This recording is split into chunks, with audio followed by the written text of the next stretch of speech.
Fundación de Estudios para la Aplicación del Derecho FESPAD, Instituto de Derechos Humanos de la UCA, Mesa Permanente por la Ley de Identidad del Género, Movimiento de Mujeres de Santo Tomás, por la Organización de Mujeres Salvadoreñas por la Paz, por la Red de Defensoras y Defensores de Derechos Humanos de El Salvador, por la Red Salvadoreña de Defensores de Derechos Humanos Servicio Social Pasionista, por tutela legal doctora María Julia Hernández y agrupaciones de esta mesa. Este expediente, esta solicitud, la moción, es en razón a la preocupación de las condiciones que ellos tienen y los riesgos que enfrentan las personas que asumen la labor de defender los derechos humanos en El Salvador, por lo que exigen una lucha constante en la construcción de una sociedad justa y equitativa y así tener un marco legal que les ampare. Para ello, señores diputados, ustedes en el presente periodo han recibido en diversas reuniones a los mocionantes, a los firmantes de esa solicitud del proyecto de ley, en los cuales de manera unánime han manifestado la necesidad de que exista una ley que les ampare, que les dé reconocimiento a nivel judicial, que les dé facultades para poder ellos seguir en su ardua labor en cuanto a la defensa de los derechos humanos en el país.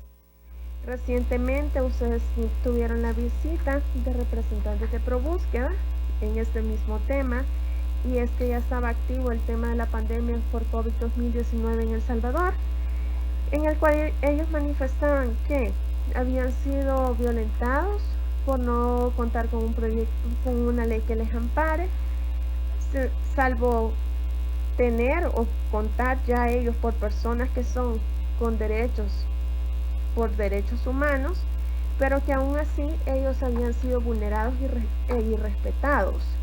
Y solicitaban a esta comisión que se iniciara con la lectura y el pronto estudio de este proyecto de ley. Asimismo, se les incorporara en lo que fuera en la mesa que iba a analizar el articulado del contenido de este proyecto de ley. Así el preámbulo de la fecha.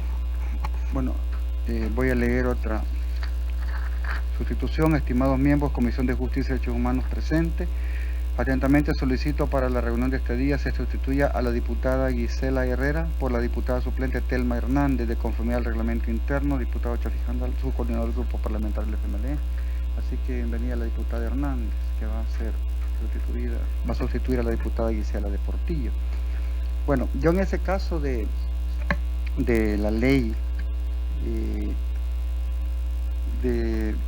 para el reconocimiento y protección integral de las personas defensoras de derechos humanos y para la garantía de derechos a defender derechos humanos, dadas las características en las que estamos viviendo nosotros en este momento, dadas las circunstancias en las que el país se está enfrentando y el mundo entero, la pandemia del COVID-19, debemos también darnos cuenta que en su momento la pandemia va a finalizar, pero también vamos a tener que vivir por muchos meses una situación de restricciones, de alejamiento social, de las medidas higiénicas adecuadas.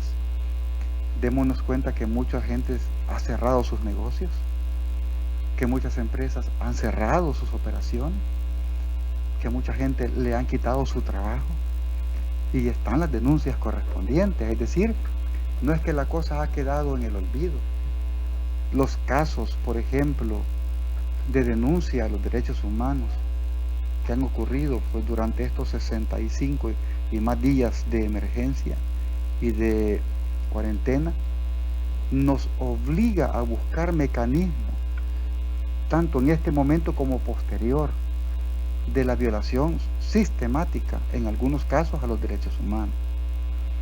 Y creo que el hecho de que a mucha gente que tuvo la opción y que estaba seleccionada para adquirir los beneficios que se le dieron, las herramientas al gobierno para atenderlas, como el bono y los alimentos, no le ha llegado a toda la gente. Eso es violación de sus derechos, porque también nos hemos dado cuenta de gente que ha tenido ingresos permanentes, que tiene su salario, sí le ha llegado, aparte de los 300, la cesta de víveres, no solamente del Ejecutivo, no que de las alcaldías. Pero hay una cantidad de gente en el centro, en los mesones, en los cantones, hay una cantidad de gente en colonias populosas que no les ha llegado absolutamente nada. Pero la publicidad dice que sí. Yo creo que ese enfoque ha sido denunciado precisamente por organismos y por personas defensoras de derechos humanos, y que en este momento se necesita más que nunca su testimonio y su trabajo de denuncia. No se le puede coartar a ningún defensor de derechos humanos la posibilidad de conocer los casos. Al contrario, en un Estado de Derecho y en una democracia se le debe facilitar no solamente las herramientas, sino que se le debe facilitar también los instrumentos. ¿Qué quiero decir con esto? Que nosotros, como comisión, vamos a escuchar a los defensores, a los mocionantes, y de ser posible, darle rápido, muy rápido, un dictamen a esta ley. Porque de lo que se trata no solamente es de la denuncia de la violación de los derechos humanos, sino también de la persecución que están siendo objeto algunos defensores de derechos humanos, por sus propias características. Así es que, si me están escuchando los mocionantes de esta ley, si les llega el mensaje, la próxima semana vamos a convocarlos a esta comisión, guardando todas las medidas sanitarias, y vamos a ir tomando decisiones en este pleno legislativo, especialmente en esta comisión. Por eso quisiera que los grupos parlamentarios le den una releidita a la ley, a la propuesta, y si tienen observaciones, las vayamos haciendo de manera puntual.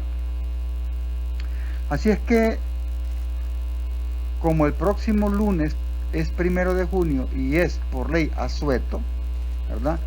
Y no sé si por las mismas características de emergencia, ¿verdad? Por las mismas características de emergencia, está vigente o no el asueto, ¿verdad?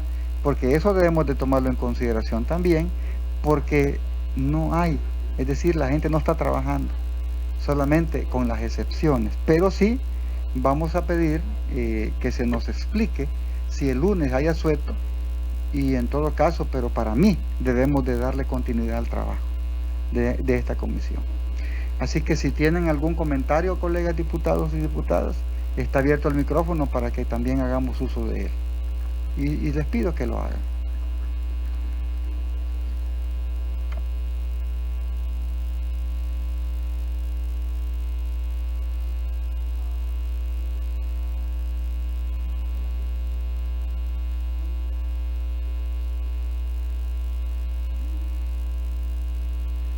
Pero también, si ustedes lo consideran, de que se haya asueto el día 1, podamos sesionar el día 2, martes.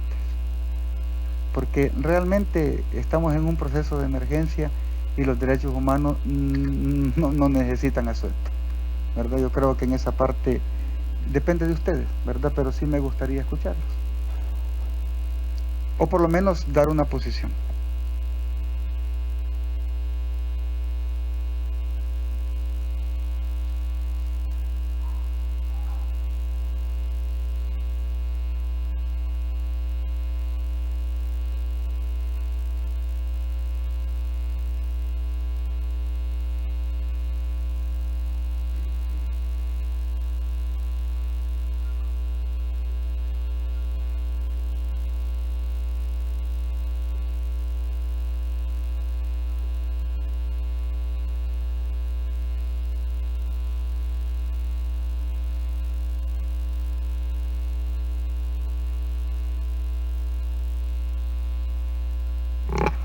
Bueno, nos confirman de que realmente el 1 de junio dejó de ser asueto, ¿verdad? No es asueto. Simplemente ese día se viene a entregar los informes de parte de la presidencia, especialmente el primer año de gobierno, pero no sé si por las características mismas de la pandemia se va a recibir el informe, ¿verdad? Sin embargo, propongo que independientemente de eso, nosotros podamos hacer la reunión ese día y darle continuidad, porque este tema es un tema que requiere de mucho tratamiento. No sé si ustedes están de acuerdo, porque yo personalmente no sé si se va a hacer la sesión solemne, ¿verdad? No sé, aún no hemos recibido ninguna orientación. Y si no, lo dejamos para el día 8 de junio. Aquí ustedes son los que deciden, diputado Linares. Gracias, presidente. Quizás nosotros estaríamos en la disposición de que, dependiendo cómo esté el comportamiento para el día lunes, y si no, pues estaba de acuerdo para el próximo 8 de junio, para tampoco chocar con alguna comisión el día martes. Así que ahí nos da espacio también para poder darle una leída más a la ley, para ver de qué manera sí buscarle una salida. Así que ahí sería la posición, presidente. Bueno, entonces lo dejamos para el lunes 8. ¿Estamos de acuerdo? Entonces no vamos a convocarlos a todos, vamos a iniciar la convocatoria, ¿verdad? Por lo menos darles 15 minutos, ¿verdad? A cada, podemos convocar 4 para ese día, 15 minutos solamente para escuchar algunas, digamos, inquietudes, ¿verdad? Inquietudes, y después nosotros ya digamos, con la venia de todos los organismos mocionantes, ya nos quedamos como comisión dando lectura a la misma ley. Bueno, vamos ahora a pasar al punto varios, que es el decálogo o mandato de cómo preservar, defender y ejecutar derechos humanos en El Salvador para prevenir, preparar, contener y dar tratamiento a la pandemia del COVID-19. Yo en este caso, si ustedes se acuerdan, hicimos un tratamiento, una propuesta sobre lo que es la defensa y promoción de los derechos humanos. Pero al percatarnos de la situación, no existe ningún tipo de decálogo ni ningún tipo de herramienta en época de emergencia. ¿Me explico? Por lo tanto, yo sugiero que esta ponencia, que este documento se haga más amplio y que no solo sea por el tema de la pandemia del COVID-19, sino de cualquier emergencia o catástrofe que ocurra en el país. Porque eso es así, para tenerlo más amplio y no estar haciendo cada vez que hay emergencia un decálogo. Pero le voy a pedir a la licenciada que le dé lectura, ¿verdad?, a lo que nosotros le presentamos al procurador, que dijo que de inmediato él iba a tomarlo y que iba a comenzar en sus redes a promoverlo, pero lo que yo sugiero es que esto se convierta en ley y que le demos esa característica. Así es que tal vez no hoy, pero sí el próximo lunes podamos nosotros darle ya, ¿cómo se llama?, un dictamen a esta ley y comenzar a aplicarse. ¿Le damos lectura, Licencia? Con gusto. Decálogo o mandato de cómo preservar, defender y ejecutar los derechos humanos en El Salvador para prevenir, preparar, contener y dar tratamiento a la pandemia COVID-19. 1. Toda persona tiene derecho a que se respete su integridad física, psíquica y moral. 2. Nadie debe ser sometido a torturas ni a penas o tratos crueles, inhumanos o degradantes. 3. Toda persona privada de libertad será tratada con el respeto debido a la dignidad inherente al ser humano. 4. El Estado no deberá restringir la difusión de la información sobre el COVID-19. 5. El ejercicio del periodismo no podrá ser objeto de obstáculo o retenciones arbitrarias por parte de las autoridades por la recolección de información por parte del o las periodistas. 6.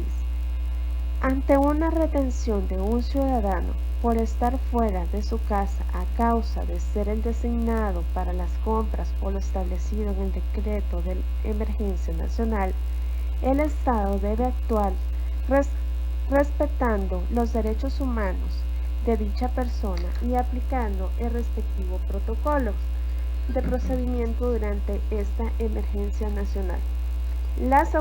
7. Las autoridades públicas en materia de defensa de derechos humanos deben ser consideradas en cuanto a su movilidad por el territorio nacional. De igual forma, todas las entidades legalmente constituidas que ejerzan la labor de defender los derechos humanos. 8. Seguridad social y sanitaria.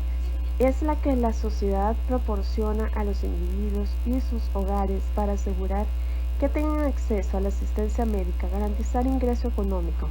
Es por ello que ante estas medidas que el gobierno ha aplicado en el marco de la emergencia nacional por COVID-19, hay personas que han sido afectadas con las medidas principalmente en su economía y otras en su salud. El Estado debe de garantizar el acceso a las prestaciones que ofrece la seguridad social y sanitaria. 9. El Estado debe aplicar medidas específicas para incluir a los migrantes, los salvadoreños en el exterior y los retornados en los esquemas nacionales de la prevención y respuesta del COVID-19. Entre estas medidas deberán figurar las destinadas a garantizar el acceso equitativo a la información, los análisis y la atención médica para todos los migrantes y retornados. Es importante que el gobierno vele por aquellos salvadoreños que quedaron en otros países al momento de cerrar las fronteras y aeropuertos. 10. El derecho humano a la intimidad y a resguardar la información personal son vitales para el tratamiento contra el coronavirus 2019, por lo que la divulgación de información confidencial como direcciones, nombres, números de teléfono, etc., de ciudadanos confinados en centros de cumplimiento de cuarentena se considerará como una violación a los derechos humanos. Esos serían los 10 puntos que se proponen en el decálogo o mandamientos de cómo preservar, defender y ejecutar los derechos humanos en El Salvador para prevenir, preparar, contener y dar tratamiento a la pandemia de COVID-19. Gracias, licenciada. Bueno, ahí es donde yo manifestaba de que debemos llevarlo al grupo parlamentario de cada uno de nosotros, lo leamos y le hagamos las observaciones. Como lo repito, adaptémoslo a cualquier situación de emergencia o de catástrofe, para que la gente tenga esa herramienta para defender sus derechos. O sea, estamos en una situación bastante dura hoy, pero lo que viene va a ser muy duro en materia no solamente económica, sino también sanitaria, de salud, de empleo, de abastecimiento. Entonces, lógicamente, los más vulnerables son siempre los que más sufren, y precisamente es hacia quienes debemos de defender sus derechos, pero también de manera general, porque aquí se le han violentado derechos al mundo entero, a toda la gente, empresarios, carpinteros, amas de casa, emprendedores, señoras vendedoras del mercado, señores vendedores del mercado, a la gente que sale a comprar, se le ha golpeado, se le ha metido balazos, los han amenazado. ¿Y son todos los de la Fuerza Armada y la PNC? No. Muchos de ellos son muy profesionales. Pero también se le han violado sus derechos a estos policías. Ayer vimos la noticia, por ejemplo, de la cantidad de policías y de la humo contagiados. ¿Y por qué? Porque no se les dieron los insumos necesarios para poder enfrentar esta situación. Es decir, que el contagio no es así nomás. Es por no tener la gente que está en la primera línea y garantizando la seguridad, las herramientas. Se le violaron sus derechos, Por ejemplo, hay noticias donde dice el policía que yo no tengo COVID pero no salgo porque me han amenazado. Están los testimonios. O soldados que han dicho, yo tengo el COVID, pero pues sí, o sea, y me han amenazado.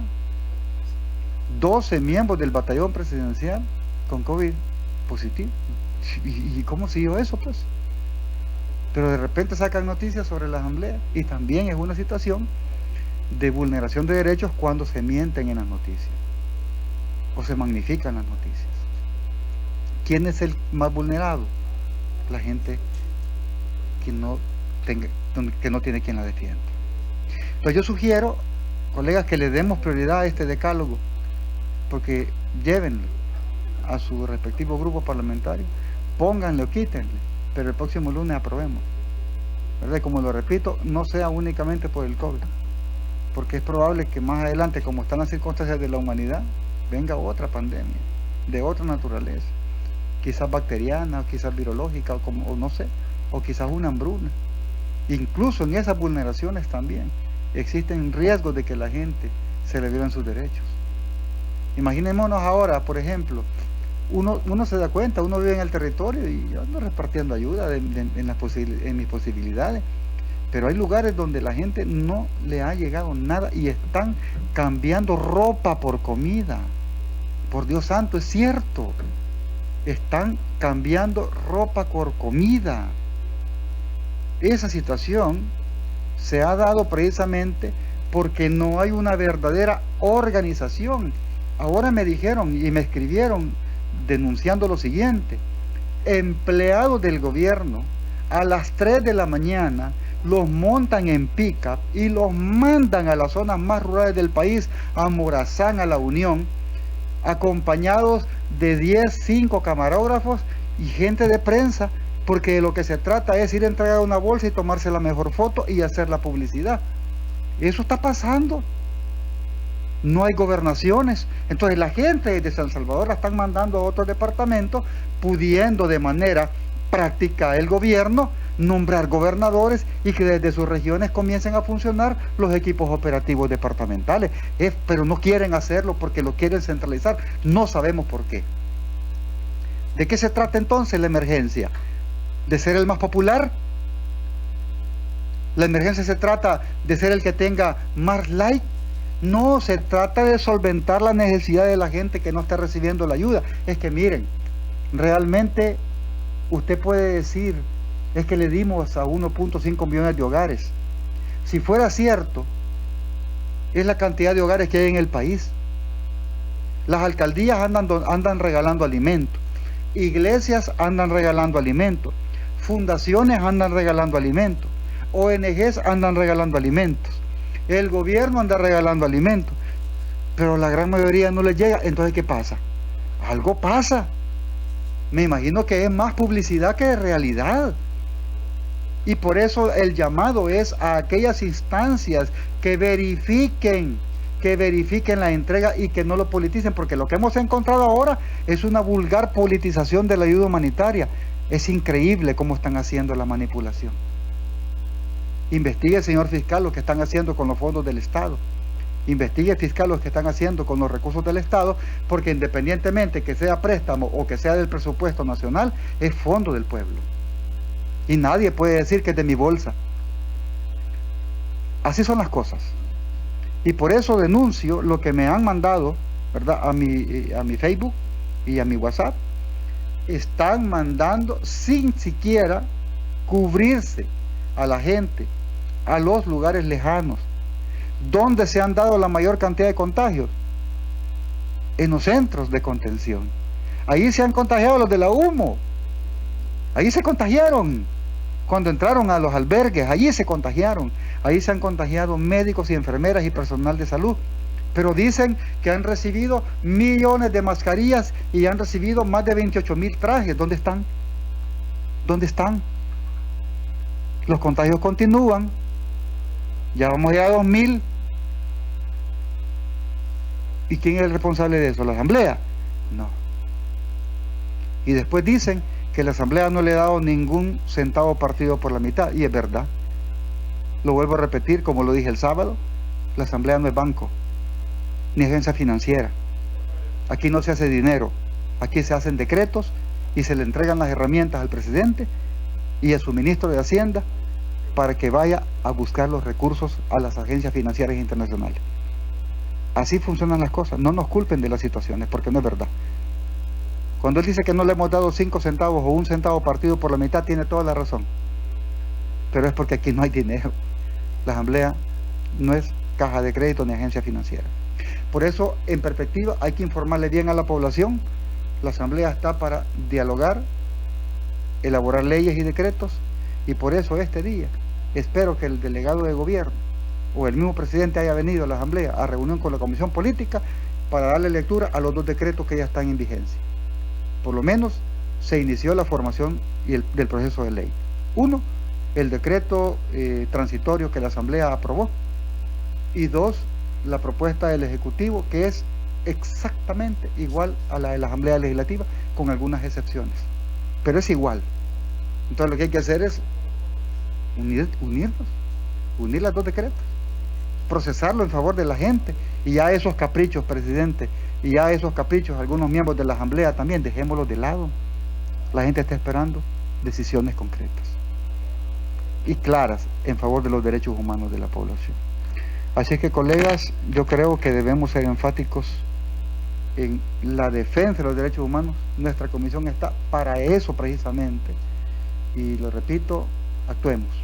Esta comisión ha sido una comisión beligerante, es de las comisiones que no ha parado de sesionar, y eso es así, y lo pueden ver en cualquier circunstancia. No lo hemos hecho en cuestiones graves, ¿verdad?, cuando nadie ha venido a la Asamblea Legislativa, pero aquí hemos estado nosotros, y por eso yo felicito al equipo de trabajo. Casi nunca estamos los 7, ¿verdad?, que es la comisión más pequeña, casi a veces 4 o 5, a veces el quórum mínimo que somos 4, pero llevamos 5, ¿verdad?, y casi siempre faltan 2 o 3. Pero yo creo que en esta parte debemos hacer énfasis en que las propuestas de nuestra comisión están teniendo eco, ¿verdad? Están teniendo eco. Le voy a pedir a la asesora de la comisión que lea la calendarización respecto al tema de la ley de los defensores de derechos humanos, por favor. Con gusto, presidente. Tomando en base al acuerdo que ustedes han establecido en esta sesión de trabajo, las primeras 4 instituciones que se recibirían el día 8 de junio serían el Instituto de Derechos Humanos de la UCA, la Fundación de Estudios para la Aplicación del Derecho FESPAD, Tutela Legal y Servicio Social Pasionista. Para el 15 de junio se estaría recibiendo Asociación Pro Búsqueda de Niñas y Niños Desaparecidos, Asociación Salvadoreña de Transgéneras y Transexuales, Red Salvadoreña de Defensores de Derechos Humanos y la Asociación Colectiva de Mujeres para el Desarrollo Local. Para el 22 de junio se estarían recibiendo el Movimiento de Mujeres de Santo Tomás, Asociación Organización de Mujeres Salvadoreñas por la Paz, Asociación Arcoiris Trans, Colectiva de Mujeres Periodistas y la Colectiva Renacer de Mujeres. En la última reunión ustedes estarían recibiendo a 5, ya que... Bueno, de acuerdo con la calendarización, y si estamos de acuerdo, pues levantemos la mano, y si no hay más que tratar, colegas, finalizamos la reunión número 80 de la Comisión de Justicia y Derechos Humanos. Muchas gracias por la asistencia.